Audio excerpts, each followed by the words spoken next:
Hello. Okay, we are live. If anyone is here, if you could or leave a reaction or a comment so that I know you are here, that would be great. I am so glad to be together with all of you again for our Advent season, for our Advent series. We're going to be continuing to meet together here in the Hope Mommies community on Facebook every Wednesday night between now and Christmas. So we have one more next week, and next week will be the last of our Advent series. If you have not watched the last two, I would love for you to go back and watch those. We talked week one about hope, and last week we talked about peace, and tonight's focus is going to be on love, and next week is going to be joy. And we picked those four themes because those are traditionally the four themes of the 4 Sundays of Advent. And so we are going to talk about what those themes mean biblically, as well as how those themes apply to us as lost mamas and how we often feel those themes throughout our lives as we are missing our babies who are with Jesus. I'm gonna just kind of wait a second in case anyone is still hopping on. If you are watching this later, I would still love for you to leave comments, interact with us. I like to go back and read the comments later as well, even if I'm not addressing them live. And it's also a great way for us to just interact with each other in the comment section as well. So even if it is not live for you, I'd love for it to still be interactive for you and for you to still be able to be part of this conversation. I am going to be asking for some feedback too regarding what you or your family do to include your babies in your holiday traditions. So I would love for us to have a full comment section of ideas or just sharing the things that you do that make it special for your family and really honor and remember your babies in this season. Just a little disclaimer, I'm a little sick right now, so if I sound kind of funky or if I have to cough at some point, which I think I may right now and I can't really pause this, excuse me, that wasn't as bad as I thought it was going to be. I am fine, but I may sound a little scratchy, and that is why. Okay, well, we're going to go ahead and just dive in. Again, you can go back and listen to our last two. Week one, we did talk a little bit about what Advent is, why we as believers can celebrate Advent, what that means for us as we prepare our hearts for the arrival of Christmas and the celebration of Jesus' birth, while also preparing our hearts for his second coming and the day when Christ will return to restore all that has been broken and to wipe every tear from our often tear-stained faces. And so I'm really just honored and excited to be able to do this together. And tonight's theme is love, and particularly where the love light gleams, including our babies and holiday traditions. And I picked this title because it is a line from the song I'll Be Home for Christmas. And most of you have probably heard this song before. I'm going to read some lyrics from it. I'm sure you really don't need a refresher. But the lyrics say, I'll be home for Christmas. You can plan on me. Some say count on me. You can plan on me. You can count on me. Please have snow and mistletoe and presents on the tree. You know what? These lyrics are wrong. It's presents under the tree. And so it's probably, yeah, I copied and pasted the lyrics and trusted that it was right. So I'll be home for Christmas. You can count on me. Please have snow and mistletoe and presents under the tree. Christmas Eve will find me where the love light gleams. I'll be home for Christmas, if only in my dreams. And this song stings for me a little bit. And if you're in this group, I'd imagine it's rough for you too. Someone we love so dearly will not be home with us for Christmas. And there will be an empty seat at our holiday table. There's likely one less child on your Christmas shopping list and one less pair of eyes lighting up at the sight of an elaborate light display and one less pair of Christmas pajamas that you're buying for your family, and one less chime of laughter on Christmas morning. And with each passing celebration, even if you find joy in that special activity that you're doing this Christmas, there's always that sting in our hearts as lost mamas and this ache that we know somebody we love is not home with us for Christmas. And so I was thinking about these lyrics the other day. I hear this song and it, would make me feel so sad of, I'll be home for Christmas. That you feel the longing of this person wanting to be home for Christmas. And as lost mamas, we feel this longing for somebody we love to be home with us for Christmas, and knowing that that just isn't our reality here on earth prior to Jesus coming back without our babies. And so it dawned on me recently as I was hearing this song that even though it feels like Ethan, my newborn son who passed away, our firstborn, and the babies I miscarried, it seems like they won't be ever home for Christmas, I know that they are the ones who are truly home.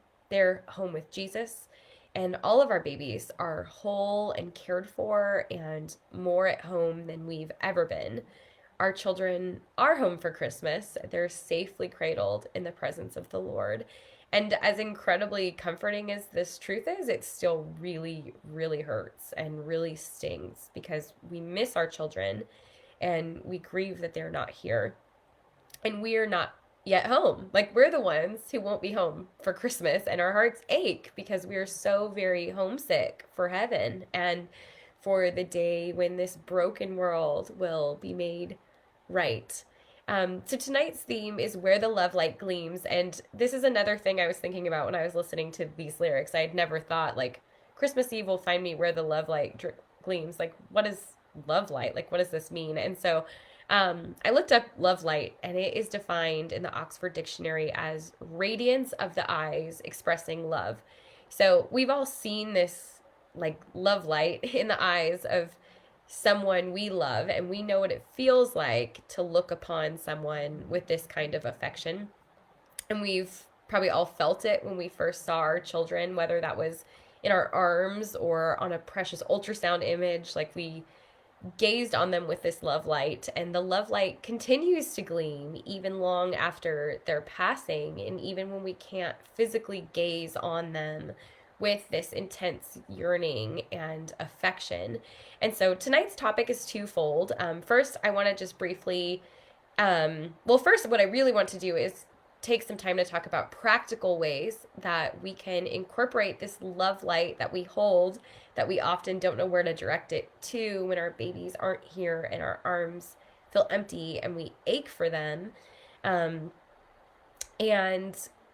we want to just talk about some ways that we can incorporate them. Excuse me for one moment. Okay, I'm gonna get a sip of my water bottle real quick. Okay, live is wonderful. I really love live. This is as if we were really sitting together. Hold on a second. All right. Okay, so as we're chatting about this, I would love for you to leave a comment about what you and your family do to incorporate your baby's memory into your Christmas traditions, or any ideas you may have for the upcoming year. So I think this would be a great opportunity within the comments for us to all see what others are doing and get some ideas. If you're unsure of what to do this year, I am so sorry, you guys. I really have not been coughing much today, but okay, I think we're good. I'm gonna get another sip of water real quick. Okay, so I would love to hear, how do you incorporate your babies into your holiday traditions? We have a few ornaments on our tree that have Ethan's name on them and are there in memory of him.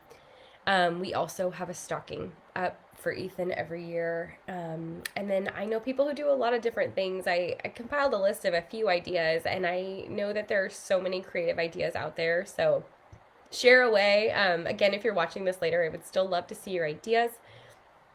If you do not have like a Christmas tradition, that's okay. And this may be a great way to get ideas. It's not stealing. I think it's like sharing and helping each other and giving each other ideas of maybe some meaningful ways that we can include our babies, and that love light that we have in our eyes for our children as they are not physically here with us. Tiana Moore just shared that they have a garden for my daughter in our backyard. I love that. We cut down and put a live Christmas tree back there for Zola with beautiful lights. That is such a beautiful tradition. I love that. And I would imagine really, I don't know what the word is I'm looking for, like that yearning we have to nurture something, like to be able to just like nurture your tree and your garden. And I know it will never replace nurturing your baby, but it's still like this great way to like take that love and like direct it somewhere. Some other ideas, and feel free to keep adding your ideas if anyone has other ideas. So ornaments and stockings, those are some things that we do. I've seen families include their babies in their Christmas card, whether that's simply including their name or having something in a picture that, you know, includes them, in your family photo, if you do family photos. Another idea that I've heard of is donating to a charity or a local hospital in their honor to give a gift to a child in need. And you can also have your families participate in this too. There are some ideas is, you know, take what you would spend on a gift for your child and spend that for maybe another child who has a need, or going through like the Angel Tree, or Operation Christmas Child, or there's different organizations that partner with children who otherwise wouldn't have Christmas gifts. Maybe choosing a child from Angel Tree who's the age your child would be, or donating to a nonprofit. Some other ideas are doing care packages for hospitals, or care packages for doctors and nurses working at the hospital where you have been treated, or where your child was, or really if maybe you don't have a hospital directly connected with you. I know some of my babies, I never went to a hospital with some of those miscarriages. And so just finding a local hospital to partner with. Another idea is partnering, if you have a local Ronald McDonald House, donating a meal. I know things look a little different in this season we're living in, but if you can't do a home cooked meal, I think all Ronald McDonald houses are doing it kind of differently.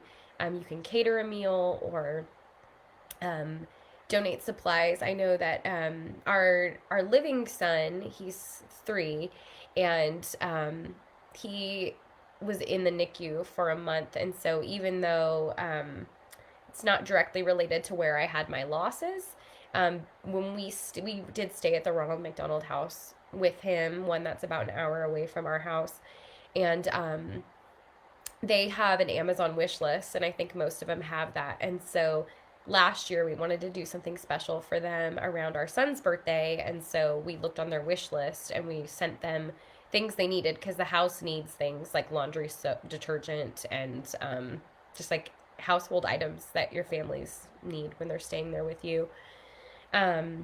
Another thing that you can do, it doesn't always have to be some like external gesture that people see. It can be even as simple as like writing in a journal, or write a letter to your baby, like write your feelings. That is another way you can direct your love and include your baby in your holiday traditions. Maybe you have a special Christmas journal of every year around Christmas time, just taking time to reflect on your baby and the age they would be, and writing out your prayers to God, or just reflections for your baby, like just writing out your feelings and your thoughts and just processing through words. And then also is taking the time to just slow down. I know we talked a lot about that last week, so I won't talk about that too much this week, but just, incorporating our children in our holiday traditions. And sometimes that is just incorporating their memory in our holiday traditions by letting ourselves remember them. And sometimes that means letting ourselves grieve and be sad, and yes, celebrate them and give thanks for them, but also like it's okay to grieve them, I won't go too deep into this because we have talked about it in previous weeks, but it is an appropriate season to grieve. We cannot buy the lie that sadness is an inappropriate emotion for Christmas. It is not. It is a very appropriate reaction to Advent and to waiting and to longing and yearning for something that has not yet been fulfilled. So it is okay if grief and just, grieving is part of your holiday tradition. Um, Decorating your gravesite. I know people who put Christmas decorations around their gravesite or just put out like poinsettias or other like winter flowers like at the grave. So lots of different things that you can do to take that love that you have. And again, I know that it will never be the same as having them here in your arms. But as we know that they are home and we are not, we can find these little ways to incorporate our babies in our day to day. I'm thinking of other ideas now. I had like written down some of these things, but now more ideas are coming to mind. I think even like on Christmas Day, like you could have, so we have a stocking for him. You could also like have a place setting, or if you have like a special like stuffed animal or something that you remember your baby with, or something that's meaningful to you because of a memory with your baby, including that in like your Christmas Day traditions. So yeah, I think the ideas could potentially be endless. And so again, I would love just anyone, even if you watch this a full week or two later, like just let's make our comment section a great place for us to get ideas, also just see and admire what other people have done and ways that they have incorporated their children in this season,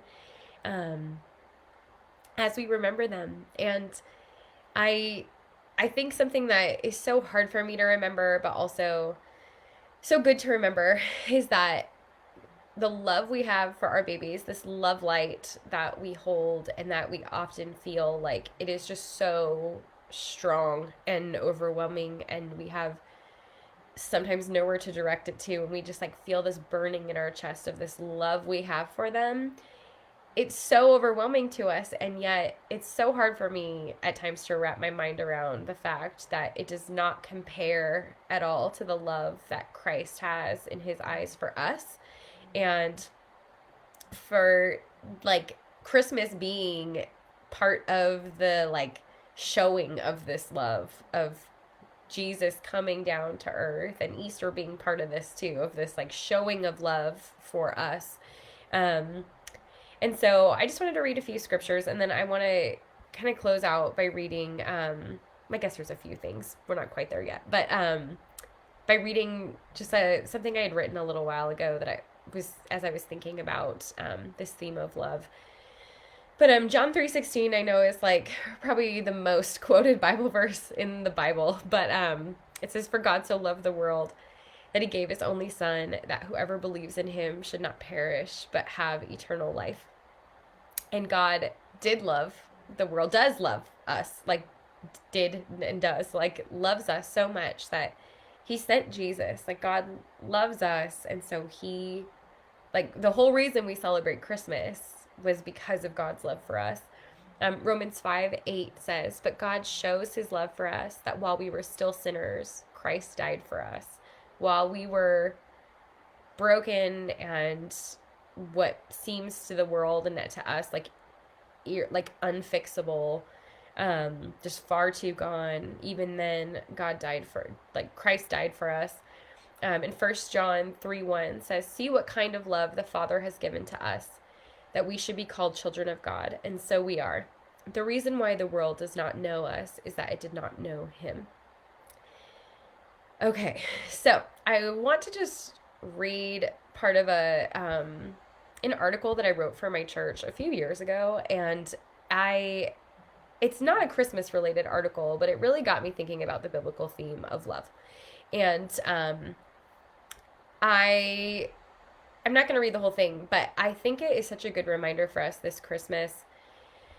I know that I really struggle still with feeling God's love for me. I don't know if any of you can relate to that. When we lost Ethan, I feel like I didn't struggle, and everyone struggles with different things. I really did not struggle with believing in God's power or in his sovereignty or that the Bible was true. Like, I didn't struggle with those things, but I really doubted that he loved me. Like, that was really hard for me to wrap my mind around. And I still struggle with this at times. And I know that because the Bible says it's true, it is true. Um, and God continually pursues us and shows us his love for us and sent Jesus like as this ultimate gift to us because of his great love for us. Um, and I often lose sight of that because of like our losses and our experiences. And so I'd imagine I'm not the only one who has struggled with that. And so this theme of love and talking about love this week and transitioning from talking about ways we can love and honor and include our babies in our holiday traditions, really transitioning to this real reason why we celebrate Christmas and this love that is like uncomparable to the like intense love light that even we feel for our precious children. And so I wrote this article for my church, and I was talking about like the first time I held my babies, the very first time I've had the opportunity to look upon two of them in the face. And one of them, our son Ethan, Jesus called home an hour and a half after he was born. And our sixth child, the second one that I did have the opportunity to birth and hold in my arms, he is 3. And so I've had this opportunity to hold both of my boys in my arms. And I remember looking at both of them and feeling like I would die for them. Like, I remember holding Ethan and thinking, I would trade places with you. Like, if there was a way to give my healthy heart to you because yours is failing, like, I would take it and give it to you. Like, and I like felt this intense love for both of them. Like, I knew that I would die for them if it came to it. And I remember a nurse when I was holding our youngest, our son who is now home with us. I had a conversation with her in the NICU, and it made me think of Ethan and of our other little boy and of just this and of God's love for us. She asked me one day, she said, why do you love your baby? And it wasn't a weird question. That sounds like a really weird question to ask a new mom. And she was a believer, and I stopped a minute and I was like, I could not name a single reason why. Like, and she explained to me, and I'm going to read what I wrote, but I said, describing my love for him came easy, but articulating the reason I love my babies is much more challenging. If I asked you why you loved your spouse or your best friend or one of your siblings, you would likely be able to recite a list of reasons. They possess a variety of admirable qualities. They have been there for you in good times and bad. They challenge you to love Christ more. They even make you laugh, etc. But if you were asked why you love your newborn child, you'd likely have a harder time putting it into words. If you really think about it, you could say that babies are, in air quotes, inconvenient, and have nothing to offer us. Our babies didn't offer us anything tangible or physical. They're completely dependent on their parents for their most basic needs and demand our time, our attention, our finances, and all of our emotions. Yet our love for our children is not based on what they could do for us, but rather on who they are. The overwhelming love I felt was apparent, yet I could not name a single reason other than the purest truth. I love my sons simply because they're my children, and nothing they would ever do would ever change that. And I think of this because the nurse knew exactly what she was doing when she asked this question, because she stopped and looked at me after and she said, isn't it amazing to think that this unconditional love is a small, imperfect glimpse into God's love for his children?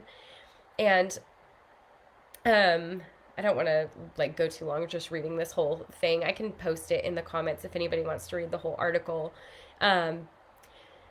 But she was talking to me, we were talking about this, and I was thinking, there's so much to be said about God's love.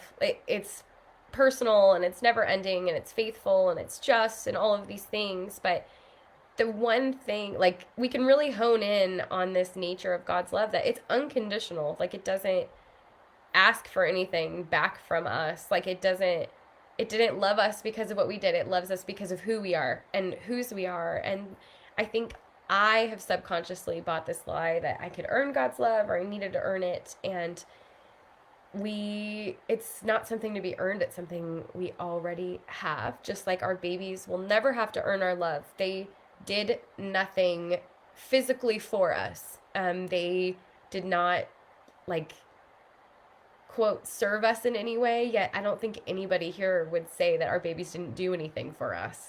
Like, who they were the moment they came into existence, whether we held them outside of our womb or not, we love them, and we love them because they're ours. They didn't have to do anything to earn that. And so, just as we love our precious babies because they're our children, which is like an essential part of their identity, it's a part of their identity that can't be changed. Like, they can't just stop being our babies. God loves you because you're already his, and we can delight and take comfort in the Father's great love for us, even when we don't feel that way. And that was shown through Christmas. And God has that love light that gleams. And, I think again of that line, Christmas Eve will find me where the love light gleams. Like, Christmas Eve finds us where God's love light gleams for us, and he looks upon us with that love. And Psalm 63:3 says, because your steadfast love is better than life, my lips will praise you.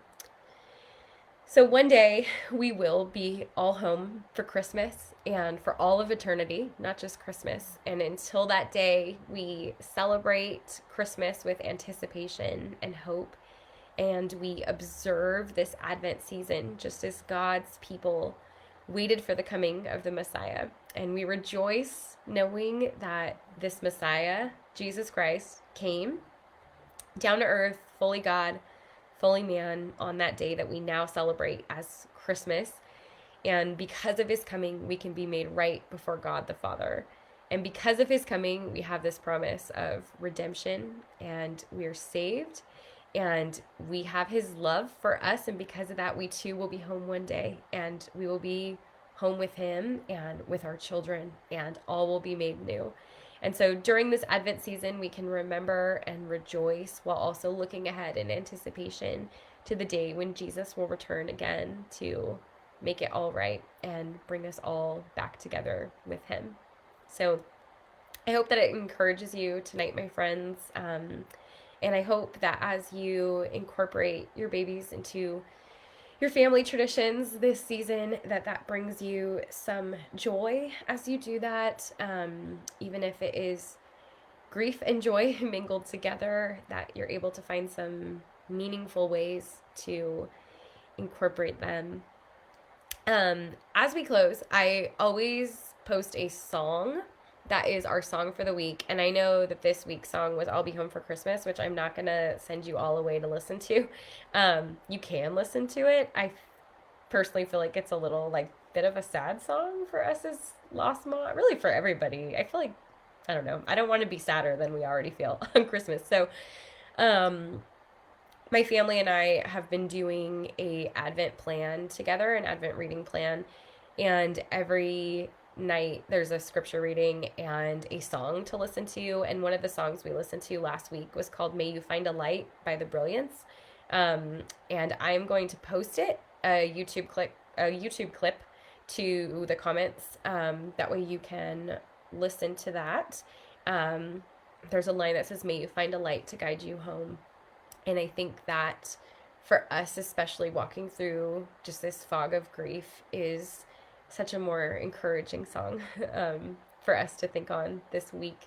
And then coming out of this, I would love for us all to consider, and we'll post this question in the community this week too for discussion, but just to consider, again, the question of how do you include your baby in your holiday traditions? And if you don't already have a tradition, what might be a special way that you can include their memory this year? So, I will stick around for a few more minutes in case any more comments roll in. But just as a reminder, next Wednesday night at, I may have said 6:30 earlier. I'm in California, so I keep thinking Pacific time, but it's 8:30 Central. So every Wednesday night, now through Christmas, 8:30 Central. So December 22nd, next Wednesday night at 8:30 Central, we will be here, same place, same time. We're going to conclude by talking about the topic of joy, and rejoicing in the hope of Christmas, particularly as lost mamas, and ways that we can find joy in this season, even when we don't feel it. Um, so, yeah, all right. Well, thank you all for joining me tonight or whatever day or time of day that you were listening to this. Thank you for being patient with my interruptions and drinking water. Um, and I hope you all have a wonderful week and that you have comfort and peace and joy and hope as you just walk through this Advent season. So, all right, my friends, I will talk to you next week. Good night.